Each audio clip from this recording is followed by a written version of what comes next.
السلام علیکم، میں امتیاز علی طاہری۔ دوستو، ایک قصبے کے ہوٹل میں ایک سیر و تفریح کرنے والا سیاح داخل ہوا اور مالک سے اس کے ہوٹل کا بہترین کمرہ دکھانے کو کہا۔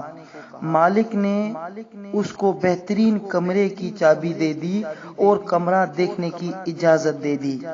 سیاح نے کاؤنٹر پر $100 کا نوٹ ایڈوانس رکھا اور کمرہ دیکھنے چلا گیا۔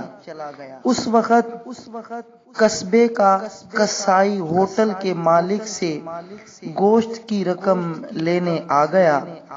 ہوٹل مالک نے وہی $100 اٹھا کر قصائی کو دے دیے، کیونکہ اسے امید تھی کہ سیاح کو کمرہ ضرور پسند آ جائے گا۔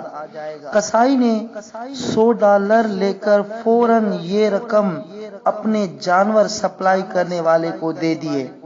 جانور سپلائی والا ایک ڈاکٹر کا قرض دار تھا جس سے وہ علاج کروا رہا تھا، تو اس نے وہ $100 ڈاکٹر کو دے دیے۔ وہ ڈاکٹر کافی دنوں سے اس ہوٹل کے ایک کمرے میں رہتا تھا، اس لیے اس نے یہی نوٹ ہوٹل کے مالک کو ادا کر دیا۔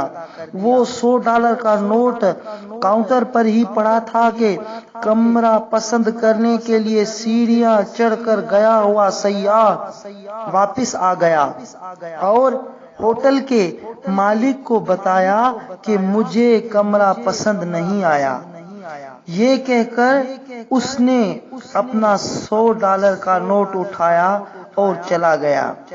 اکنامکس کی اس دلچسپ کہانی میں نہ کسی نے کچھ کمایا اور نہ کسی نے کچھ خرچ کیا، لیکن جس قصبے میں وہ سیر و تفریح کرنے والا سیاح یہ نوٹ لے کر آیا تھا، اس قصبے کے کتنے ہی لوگ قرض سے فارغ ہو گئے۔ دوستو، پیسے کو گھماؤ، پیسے کو استعمال کرو، نہ کہ اس پر سانپ بن کر بیٹھ جاؤ، کیونکہ پیسے گھمانے سے عوام الناس کی اس میں بھلائی اور فلاح ہے۔